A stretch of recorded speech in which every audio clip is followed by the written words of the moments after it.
All right, pop quiz. What scares a narcissist? And I know there's one answer that most of you will guess, but there are at least 6 more. So I encourage you to pop your guesses into the comments and watch till the end to see if you got them all. Or maybe if I left out a few and we should make this list even longer. Welcome to the Common Ego community. My name is Christina, and I'm a toxic relationship recovery coach. And if you think you've had a relationship with a narcissist, I've got a free checklist that can help you see how your own experience stacks up with the phases of narcissistic abuse. And you'll find a link for that in the description. So if you have been in a relationship with a narcissist, you know that they like to project an image of being untouchable. So, depending on the person, maybe they're afraid of sharks or spiders, but they certainly aren't afraid of losing anyone, least of all you. So, instead of showing any real vulnerability, they'll go into full on bully mode. And they get away with it because the anger or rage they project when you touch on their fears gets you to back down. And their true fears and vulnerabilities get to hide for another day. So, let's tackle the first fear on this list of many with the narcissist's fear of criticism. And yes, narcissists cannot handle you saying they could have done anything better or even different. Constructive criticism is always going to cause a conflict with a narcissist. But even with years of experience walking on eggshells around a narcissist, you can still be caught off guard by what they see as criticism. So, for example, maybe you ask them to sit at the dinner table instead of eating on the couch, and suddenly they fly into a fit of rage. So, after about 15 minutes of screaming, they'll tell you that you've challenged their integrity. And I'm sorry, but what? There were no deeper conversations had out loud. But in the narcissist's head, there was a whole lot going on in there. And it's not always rage that comes out. Sometimes it's the silent treatment, guilt tripping, or good old blame shifting to make you the bad guy. So now, once they've done this and your head is probably spinning, let's unpack what's happening here.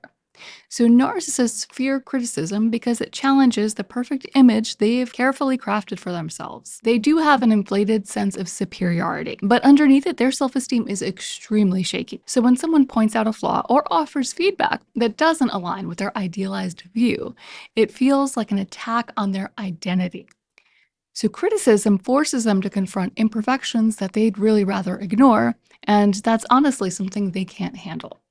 It threatens the control they try to maintain over how others see them, and even the smallest critique can feel like a huge blow to their fragile ego. So instead of seeing criticism as a chance to grow or improve, like you might if you're emotionally healthy, a narcissist will see it as a direct assault on their worth, which is why they react so defensively or even lash out in response. They simply can't tolerate anything that contradicts their need to be seen as flawless. So next, let's talk about the narcissist's fear of being disrespected in front of a group.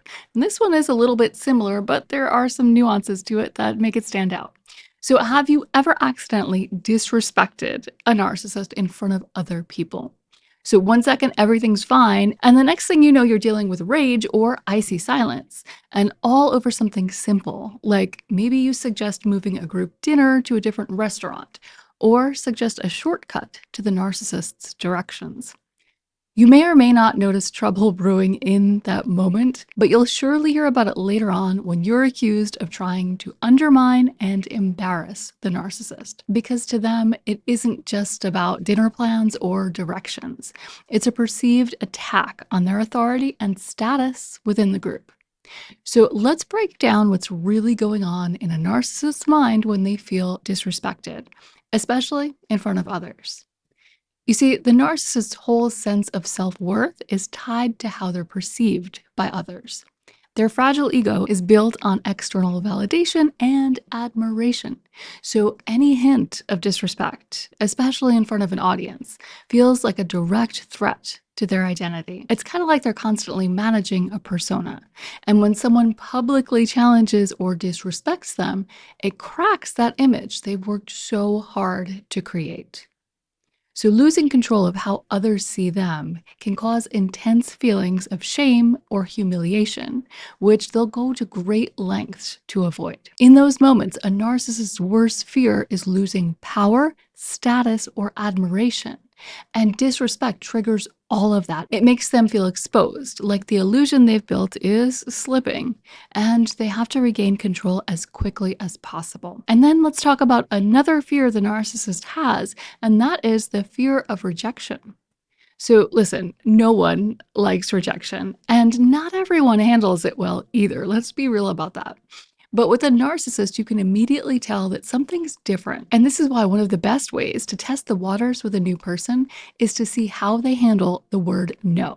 If they fly into a rage, throw an all out temper tantrum, or just seem to completely unravel before your eyes, it's a major, major red flag. And you and I might even have a different definition of the word rejection than a narcissist would, at least for themselves. And if you've spent any length of time around a narcissist, I think you know what I'm getting at. So, for example, if your friends threw a party while you were out of town, you probably wouldn't be too bothered about not getting an invitation.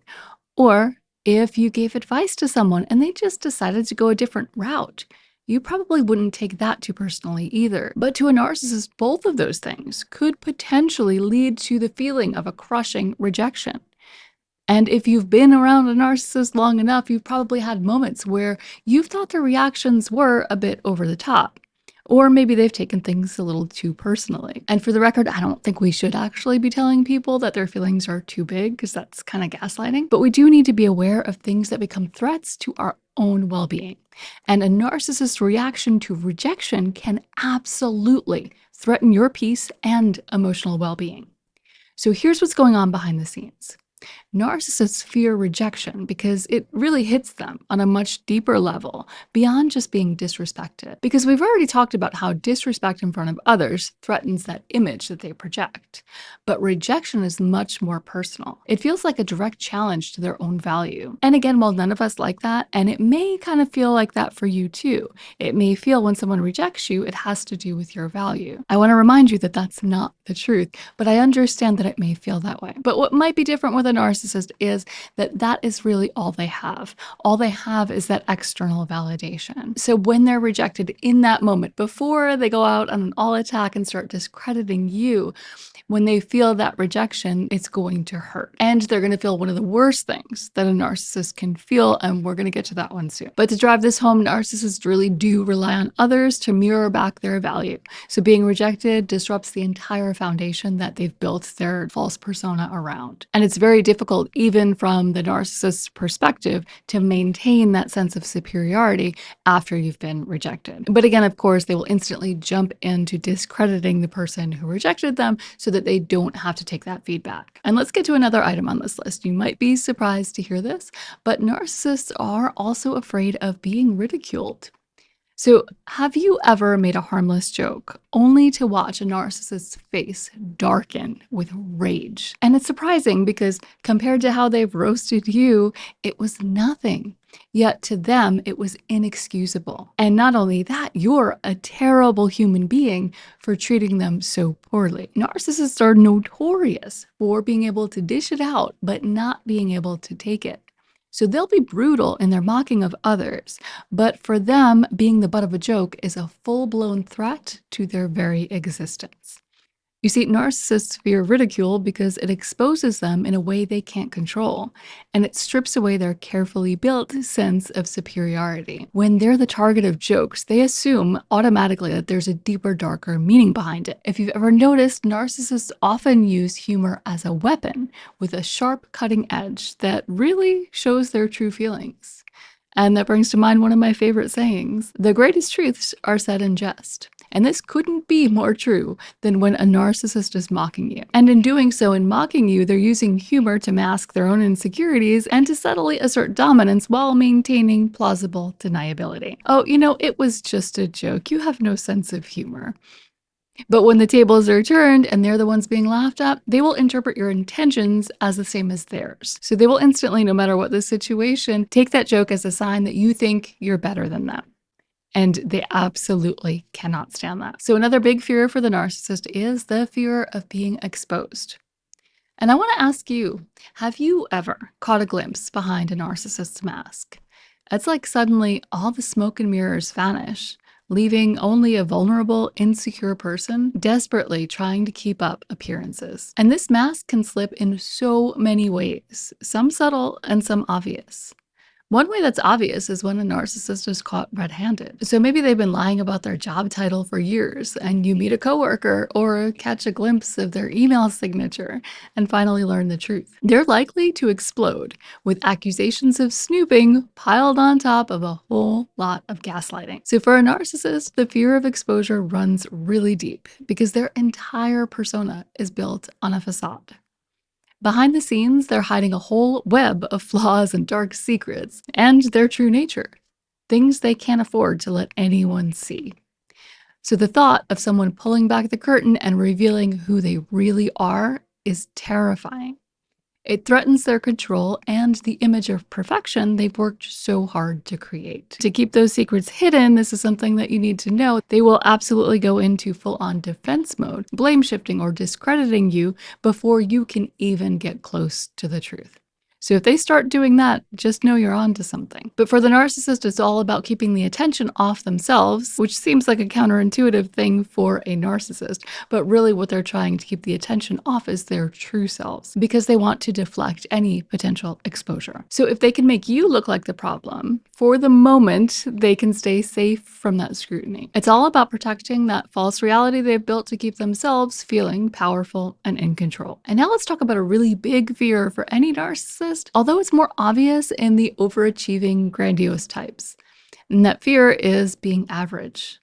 See, narcissists have a deep fear of being average because to them, that is the ultimate failure.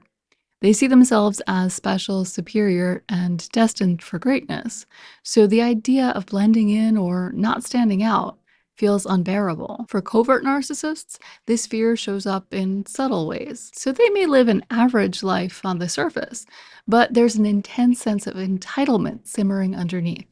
They do believe they deserve more than they have, even if they aren't putting in the effort to earn it. With a covert narcissist, it's more like a quiet resentment, kind of like they're being cheated out of something that's rightfully theirs. And with grandiose narcissists, the fear of being average is much more out in the open. You're more likely to see them constantly striving to be the best, whether it's in their career, their social circles, or their hobbies.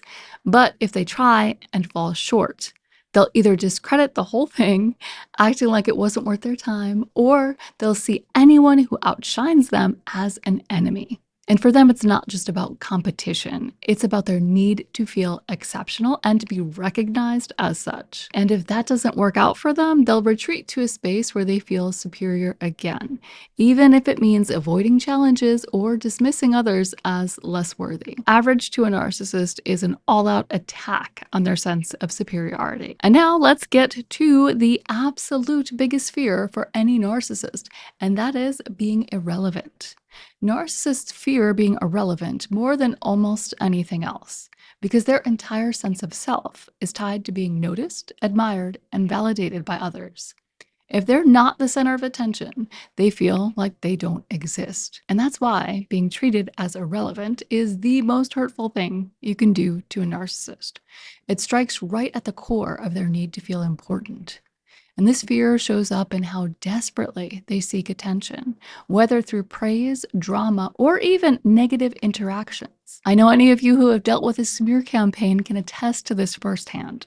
So when you treat a narcissist as irrelevant, you're cutting off the lifeline they depend on for their sense of identity and worth. They can't handle the idea of not mattering to you or to anyone because it makes them feel powerless and invisible. It's the ultimate blow to their ego, and they'll often go to great lengths to regain your focus, whether it's through manipulation, guilt, or by stirring up chaos, just to remind you that they're still there and they can still get to you. So if you're surprised by any of these fears and want to go a little bit deeper, watch the video that's about to pop up on the screen where I share the absolute biggest secrets narcissists keep. And yes, there's a connection between the secrets and the fears. But before you click away, be sure to hit that like button if you haven't already, and I'll see you next time.